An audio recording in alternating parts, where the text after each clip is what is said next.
Wife handed divorce papers after a year of separation, but we shredded them together when I finally decided to change. Me, 27 male, and my wife, 31F, hit a rough spot and have been separated at home for almost a year now. It was largely my fault. After a big setback and my father's death, I fell into alcoholism and despair, stopped taking care of myself and neglected her when not emotionally abused her. Eventually she had enough, and after I refused therapy for the nth time, consulted a divorce lawyer and drafted papers. I signed them off right away, but she didn't, keeping them in her room. She knew I was in a hard spot financially, so she said she'd wait for me to come into my inheritance so I could move out, and then she'd sign and file for a no-fault divorce. Not from the US, in our country you can do this. After 2 months sleeping in my home office, I got sick of it and stopped drinking, dived into work and overall did chores around the house and helped her out. When she commented on my change, I boasted I was doing it for myself and not for her, and she agreed because while she wanted me out, she still cared for me. Over the last months she also occasionally asked me to sleep in the bed with her and not in my home office. Nothing intimate happened, but still she would spoon me. This until last evening. We had gotten closer and closer, especially over the holidays, and I told her that what I said was not true. I had changed and stopped drinking to show her at first, but then I really wanted to turn over a new leaf and be a good soon-to-be ex-husband. She went to her room and picked the divorce papers, setting them in front of me. She asked what we should do with those then, so I ripped them and she yelled out a big yes. And then hugged me. So, I guess we won't be getting divorced. Hooray? I was so deep down in negativity that I couldn't see how I hurt her. To add, I may sound neutral/uncaring by the tone of the post, but I really didn't expect what happened. What I did and how she'd react. We had talked a bit previously about this, and all she said is that she was in no hurry to divorce as long as I was respectful and kept improving. I had a hunch she wanted to try and reconcile, but she was already being so generous to me that I didn't want to try and push my luck. And I admit it feels weird that we can be husband and wife again. I guess it will take some time after over a year as roommates. She was ready to go through with it because even if she loves me, she couldn't keep enduring me hurting both myself and her, emotionally and morally, and I think she was right to do that. It still feels weird to be sleeping in the same bed every night and be affectionate. We haven't been intimate at all during separation, and she hinted she wants to reconnect too on that level. I definitely need to learn to be more open emotionally, and I'm working on it in therapy. Also, when we hug or cuddle I admit to her that it feels a bit weird, but also pleasant and fuzzy. After so much time, she just reassures me that for those things we have all the time in the world. But she also said no hurry and take things at our pace. Eventually she had enough, and after I refused therapy for the nth time. Update 1. After living separate at home for almost a year, my soon-to-be ex-wife wanted to reconcile, so I ripped the divorce papers in front of her, to her delight. However, soon after the realization that I had planned my whole new year around the fact I was getting divorced set in, and that the decision of reconciliation actually brought me uncertainty and anxiety. My wife noticed that, and we had a number of heart-to-heart about this. There was talking, laughs and even tears during those talks, tears of the good, liberatory kind. My wife rarely if almost never cries, she's the stoic type, but seeing her break into tears, sobbing how much I hurt her and she still loves me, was like getting stabbed in the heart. I realized the pain I caused her is still fresh and burning. She unloaded all the pain and turmoil I had inflicted upon her with my past behavior, and admitted she felt both proud and bitter about my changes in the last year. Proud because I turned my life around, bitter because I had accepted the divorce so quickly as if she was what was holding me back, and she wasn't worth my best self. However, she was also angry at herself because she was already reconsidering the divorce back in June, but didn't say anything or gave me signals because she feared I'd revert to my old behavior, or would rebuff her. In the meantime, I had started to renovate my father's old villa, well, more of a big house than a proper mansion, to move in this year, and gave her only breadcrumbs information about it, and she was both positively surprised to learn about all the work I am putting into it, and again a bit bitter that I didn't tell her anything and all my projects were designed without her in mind, as if she was just an already fading memory. The possibility of an amicable divorce has been brought up again, but she wanted 2 clear answers. 1. Was there another woman? 2. Did I actually stop loving her? The answer to both questions is no. I told her I did suffer about losing her in our marriage, but I didn't want to be the ex-husband who made fleeting promises, hounded her down and made a nuisance of herself. It's the least I could have done after making her suffer so much, and also thank her for her infinite kindness. I just worked, did my best to be a good soon-to-be ex-husband, paid my utilities and wanted to pay her a rent for the room she allocated me in her home, which she always refused even when I insisted. Eventually arrived the $1 million question, do we want this marriage to work? Answer, yes. It won't be easy and there's still a lot of work to be done. We agreed to take baby steps and have already booked couple therapy for this week. I am already doing individual therapy, but now she'll be looking for individual therapy for herself as well. In the last week, we went on some quiet dates, walks and a short hiking trip. I also made a peace offering of sorts by asking her if she wanted to participate in my renovation project of my father's house, give her input and ideas. She was enthusiastic about it. She likes gardening, but her property has no garden and she makes do with the potted plants on the balcony, while my father's house has a large garden and a big plot of overgrown land behind it. She said we will be busting our backs but it will be worth it, and I think that working together on a shared project will help re-establishing our bond. So that's where we stand now. The road is still long and difficult, but I am hopeful. I wish to sincerely thank all the Redditor who gave me their insights, comments, praises and criticism. It would have been foolish to think everything would have been fine right away. It's not like in movies where they make passionate love and are lovey-dovey all of a sudden. There's been distance for a year and hurt on both sides, and it will take time to heal and be close to each other again. Little changed in the last week. We had our first couple counseling session and her first therapy session. We laid down the framework for our marriage. Went out on some dates and overall spent quality time together. We still haven't been intimate. She tried to initiate once but I gently turned it into cuddling and talking. Another issue is that I have some difficulties sleeping in the same bed as her, not because I have something against her, but I'm so used in sleeping in my own bed that often I sleep 1 or 2 hours with her, wake up and head to my home office/bedroom and sleep there. I wake up earlier and fix breakfast for her. She's happy about it but mentioned once I didn't sleep with her. Do those things take time? I believe so, but I'm a bit scared I'm giving the impression I gave up on our marriage. I believe it will take months and lots of work to get back at how we were, while she thinks the process should be quicker and I'm being too hard on myself and her. I have been sober for over a year, and got sober after she served me divorce papers. She decided to try to reconcile last January, and although things have been not easy to say the least, we still sleep separately. I don't feel secure enough to have sex with her, and we do lots of individual and couple therapy. We somehow are managing. However, despite what she says, I can't get over the shame that I have been a useless and abusive drunkard and she probably remembers me as such, and the shame and guilt become unbearable. I work as a civil servant, in family services, ironically enough, and recently I got moved to the cabinet in the provincial government, even had a photo shaking hands with our Prime Minister. My wife picked this photo and put it on Facebook for everyone to see, writing how proud she was. I do think she genuinely believes this, and I'm happy, but I also think she's too eager to rug sweep the past and our problems aren't fixed at all. I still feel lots of shame and guilt towards her every time I look at her, and at a certain point even looked forward to divorce, but she insists I am doing all the right things, and if I love her, divorce would be something I'll end up regretting. I just feel we will never overcome this, and although many moments are happy and I do my best to give her quality time, cook her favorite dishes and get her gifts, I can't help but feel hopeless and even alone in my feelings. She wants for us to move on, but while for her it might be easy to forgive me, for me it's not easy to let go of the shame of what I was to her. My therapist says I have to deal with it on my own as I caused all this, and I agree, but I don't know how to move forward. Is there something I can do, or should I learn to accept this and live with it? Maybe with time it will get better? After all, a year sober is almost no thing. She had every right to file for divorce because of my alcoholism. She didn't deserve that. In the meantime I was sick of it, so I stopped drinking, focused on my career and on renovating my father's house. She wanted to reconcile upon seeing those changes, and I agreed. But now I'm realizing I had internalized the divorce in my life plans. I plan my new essay on life about it. I can't see myself being intimate with her. She tried a couple of times and I gently turned her down.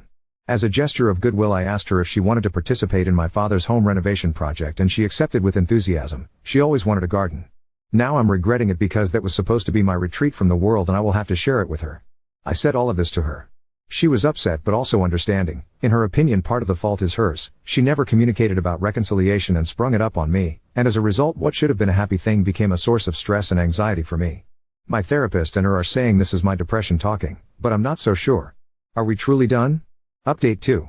I showed her the last thread. She's reading it on her phone.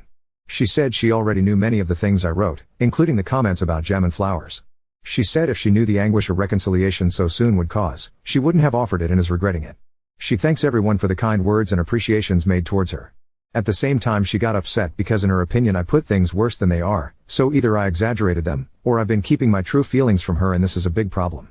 For example, she says I'm not as cold as I'm making myself up to be, and that she's not as pushy as I make her to be, and in fact she's been giving me lots of space. She says I'm doing a weird self-sabotage here. She says I'm trying to get her to leave me, but it won't happen, and if I really want to end I have to do it myself. She doesn't agree with it, but if I want to move out she won't oppose it. She wasn't angry, just very numb.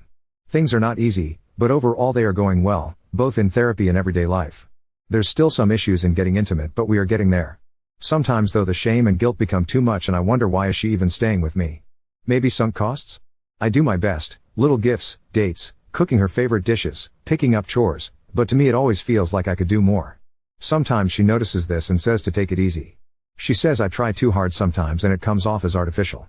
She likes that now I'm all smiles, always shaved, well dressed and gentlemanly with her, but joke that sometimes I look like the president of her country of origin.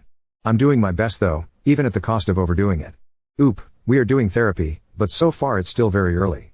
I was very apathic about everything, so now I try my best to be enthusiastic about things. She usually likes it, but once I made a dance step, she laughed but also said what the hell was that? I have been sober for over a year, and got sober after she served me divorce papers. She decided to try to reconcile last January, and although things have been not easy to say the least, we still sleep separately, I don't feel secure enough to have sex with her, and we do lots of individual and couple therapy, we somehow are managing. However, despite what she says, I can't get over the shame that I have been a useless and abusive drunkard, and she probably remembers me as such, and the shame and guilt become unbearable. I work as a civil servant, in family services, ironically enough, and recently I got moved to the cabinet in the provincial government, even had a photo shaking hands with our Prime Minister. My wife picked this photo and put it on Facebook for everyone to see, writing how proud she was. I do think she genuinely believes this, and I'm happy, but I also think she's too eager to rug sweep the past and our problems aren't fixed at all. I still feel lots of shame and guilt towards her every time I look at her, and at a certain point even looked forward to divorce, but she insists I am doing all the right things, and if I love her, divorce would be something I'll end up regretting. I just feel we will never overcome this, and although many moments are happy and I do my best to give her quality time, cook her favorite dishes and get her gifts, I can't help but feel hopeless and even alone in my feelings. She wants for us to move on, but while for her it might be easy to forgive me, for me it's not easy to let go of the shame of what I was to her. My therapist says I have to deal with it on my own as I caused all this, and I agree, but I don't know how to move forward. Is there something I can do, or should I learn to accept this and live with it? Maybe with time it will get better? After all, a year sober is almost nothing. Somewhat. She told me to get a grip in those feelings or I'll end up self-sabotaging and ruining everything. Update 3. 2 months later, things are going lukewarmly well. Talks of reinitiating divorce proceedings have stopped, and although we still sleep separately and have no intimacy, my issues, working on it with my therapist, we are doing well. Sometimes I feel I can't get over the shame that I have been a useless and abusive drunkard, and she probably remembers me as such, and the shame and guilt become unbearable, but then it passes a bit. Basically, we are starting over, dating, doing bonding activities, I get her gifts and surprises. She admitted she thought things would go faster, but in the end agrees with me that after a year separated things can't just get back as before. She also says I am too hard on myself, but I think she's the one being too indulgent. But apart from those difficulties, we are doing fine. Basically, we are starting dating, doing bonding activities. Thank you. I have hope, but sometimes I feel like we are stuck or that we are delaying the inevitable. Although I feel like this only occasionally. Update 4. I think this will be my last post for a while. Things are going well, reasonably so. Still having issues in the bedroom, but I am working on them to try and be a good husband, at least on that aspect. Last week I received a work assignment in the capital of our country. It's a 2-month-long assignment and I'll be provided state housing. She is excited about this and already wants to pack her bags. I have my doubts about her coming along for her own sake. She has friends and family here, me not so much, cut them all off and not interested in reconnecting, her support system as a whole. She has reasons and loved ones to stay here, unlike me. She won't budge, since we are married it's her full right to come along, and since she has her own e-commerce business she can manage it remotely. Plus she wants us to get back home every weekend. I know better than dying on this hill, so I'll be leaving with her. That's it. Naturally I am always, cautiously and within reason, hopeful about our future together. Update 5. Just dropping by to say this will be really my last post. I couldn't take it anymore and I did not understand why I kept having negative thoughts about my wife and me despite things going well, and some of you got into my ear there could be something wrong in my head. So we got in touch with a professional, got tests done and found out my blood values were very screwed up. This led the doctors to speculate a chemical imbalance in my brain and prescribe me antidepressants. Not exactly antidepressants, they are mood regulators, they told me. Both my wife and I were hesitant about this, but I gave it a try and lo and behold, my negative thoughts disappeared overnight. I finally feel in control of my emotions, I feel that I love my wife, and I feel that things can and will get better. I was putting on a front before, but now I really enjoy spending time with her and make her smile. We started making love again, and no blue pill was needed lol, and we get back from the capital every weekend. We are turning my father's old villa into our private retreat and love nest. I did apologize for my unreliable behavior in the past months after she had extended me an olive branch. She said she doesn't blame because of what we know now, but I still think it's not a valid excuse. I should have sought medical help sooner. Now I can say, and mean it, that I'm happy and grateful my wife practically gave me a third chance, and I don't want to waste it. I want to make her smile every day and enjoy everything to the fullest. I guess this is it and you won't be hearing from me ever again. I just want to thank you guys for your inputs, opinions, advice and criticism. Veraspera, ad astra. Thank you my friend, I will. It feels like I've been on a very long hangover and it cleared up just now. Update 6. I know I said I wouldn't post anymore, but I just wanted to let you guys know that things are going better and better. My mental state is always good and my wife is always smiling. She's letting her creativity flourish in my father's villa garden. She has lots of projects and has already planted a lot of different flowers and plants. When we are there she just loves relaxing in the garden after a long day and sometimes even falls asleep there. For now we stay there occasionally, but we are thinking about moving there permanently and for my wife to rent her place. And it was a lot of fun to discover all the rooms in the house, explore the attic and the rest of the property. Wife says this is our slice of paradise and who knows, if things keep going well it would be the best place to raise a family. We travel a lot between the capital and our town for my work, and all the traveling makes us bond even more. We make little stops on the way and discover new places. Our love life is also fired up and we have done and experimented much more in the last months than all the years we have been married, and she's very happy I initiate much more than I did in the past. Overall, I'd say we are more than okay. Now on to second story. Discovered my fiancée secretly funneled $50,000 to her sister's family, and now she's left me alone in our mortgage-strapped new house. Some info: I've been with my GF27F for 5 years. She loves her sister a ton, which is a good thing, as I believe supporting and helping your siblings as long as it doesn't ruin your own life. You will understand why I say this later on. We just put down a mortgage on a house in the suburbs of a large city. I 28M work in tech as a software developer with a master's degree in computer science. I make quite a lot of money, so money issues never arose. GF doesn't work and does chores/cooking in the house, both agreed on this. I was gonna propose to GF next year. But a problem arose about 2 years ago. For the last 2 years, probably longer, GF has been sending money to her younger sister, let's call her Emily. Emily got pregnant at 20 years old. Emily works as a waitress. The father is bouncing from job to job. Emily says that he is very lazy. He will disappear hours at a time without telling Emily where he's going or what he's doing. Emily has asked my GF on several occasions for money. My GF, being the nice and sweet person she is, says yes all the time. It started off as paying for diapers, no problem. Then baby clothes, which also no problem. Then daycare, which I just brushed off. I talked with GF saying we can't always pay for everything and that helping out for a couple things is okay but not everything. GF reassured me and said that it would be stopping soon once they get their feet picked up, which is fine.